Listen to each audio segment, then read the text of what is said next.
এক কাজ করো, এই মেজুকে আমার কাছে পাঠিয়ে দাও। আমি ওর কচি কচি কি বলা হয়, ওই যে 17টা বোতল আছে না, সেইগুলো খুলে দেখতে চাই। মদ খাও, মদ। তোমরা আর কি দেখবা? কি এই গরিব মেজুকে কে ছেড়ে দিয়েছে তোমরা? সুন্দরী কচি কচি তেরোটি দেখলে তোমরা ছেড়ে দাও। আর এক পোটলা গান জানিয়া গরিব ছোট লোকরা যখন ধরা খায় জেলে ঢুকিয়ে দাও। জানতে চাই পেছনে কে? বিয়ে হয়ে গেছে কিন্তু। আশ্চর্য বিষয় ভাই। হ্যাঁ, সব ট্যানেল। ভাবা যায় যে 14 বোতল অবৈধ মদ সহ আমাদের ফিল্ম ইন্ডাস্ট্রির হিট অ্যান্ড ফিট নায়িকা যিনি মেহজাবিন, কি ভদ্র! আরে ভদ্র ভদ্র সে আদায়া। এক চামচ দই খাই, ডান হাতে খাচ্ছি, বিসমিল্লাহ। দইটা খারাপ না, ভালো। তো আমরা দই খাই, তারা মদ খায়।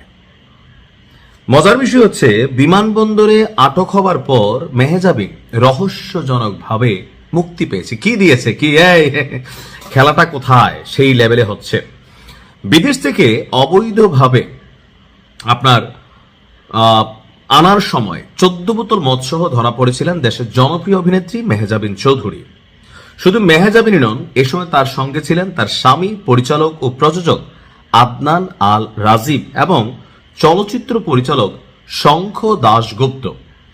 আইন অনুযায়ী তাদের বিরুদ্ধে মামলা হওয়ার বিধান থাকলেও রহস্যজনক কারণে বিমানবন্দর থেকে নির্দ্বিধায় বেরিয়ে যায় তারা। আর বিষয়টি গোপন রাখে কাস্টমস কর্তৃপক্ষ। কি এই কাস্টমসে কে? মেহজাবিনের ফ্যান ফলোয়ার নাকি?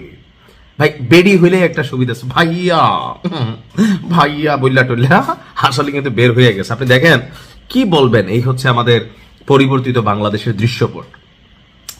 গত আগস্টে ঘটনা কিন্তু অনেক আগের, দেখেন এতদিন পরে বের হয়েছে। গত আগস্টে ডক্টর ইউনূস সরকারের সময় শাহজালাল আন্তর্জাতিক বিমানবন্দরে এই ঘটনাটি ঘটে। 17ই আগস্ট ব্যাংকক থেকে ঢাকায় ফেরার পর তাদের সঙ্গে এই ঘটনা ঘটে। মামলা না করে রহস্যজনকভাবে মুচলেকা দিয়ে তাদেরকে ছেড়ে দেয় কাস্টমস কর্তৃপক্ষ।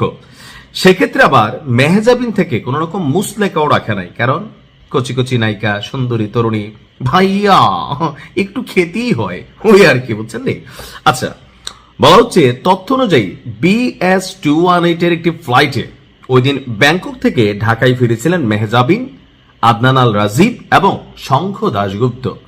বিমানবন্দরের গ্রিন চ্যানেল দিয়ে বের হওয়ার সময় কাস্টমস তল্লাশিতে তাদের লাগেজ থেকে 14 বোতল অ্যালকোহল উদ্ধার করা হয়।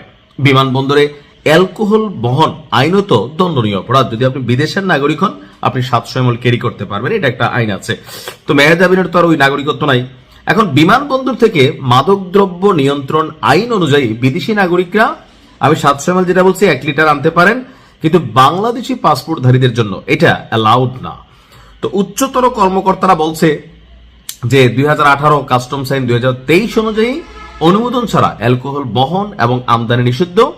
তো এখন কে বা কারা করছে এই মুহূর্তে আমরা যদি দেখি, আটককারী কর্মকর্তা হিসেবে নোটে স্বাক্ষর করেছিলেন ডে শিফটের airport revenue officer Mohammad Motakabbar Ali.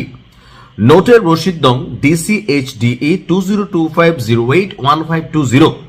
এখন তিনি বর্তমানে সিলেটে আছেন। তার সাথে যোগাযোগ করা হলে তিনি বলেন যে কোন বেআইনি ঘটনায় আটক করার পর কাস্টমসের সংশ্লিষ্ট শাখায় পাঠিয়ে দেওয়া হয়, সেখান থেকে ব্যবস্থা নেওয়া হয়। তিনিও তা করছেন। এরপরে আসলে কি হয়েছে তিনি জানেন না, এটা জানার দরকার নাই। আসুন আমরা মদ পরিহার করি, আমরা দই খাই, দই। আলহামদুলিল্লাহ।